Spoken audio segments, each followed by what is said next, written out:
Now we have the clustered bar chart, wherein it's a year-over-year comparison. So for this one, if you want to compare products or businesses year-over-year, so for this example, we have 2013 and 2014, and then you have category names which are way too long, then the clustered bar chart is the perfect one for you. Okay, so in this example below, the category names that we have would be the company names.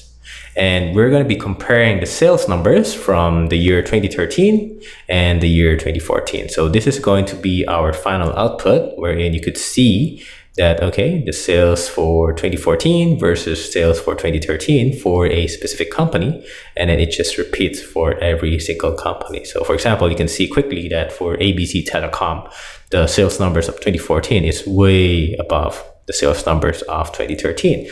And it gives you a quick overview on how are the performances for each individual company.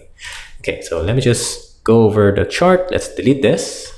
Okay, so the first step that we want to do is select the table, right, that we want to base our chart on. Go to Insert, and let's go to Recommended Charts, All Charts, so that we can search quickly under the bar section, right? And then make sure that the clustered bar is selected.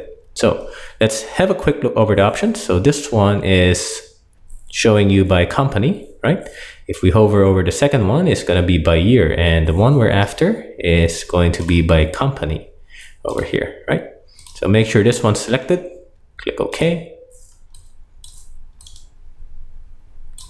Right, and then we have our clustered bar chart with the comparison of years 2014 and 2013.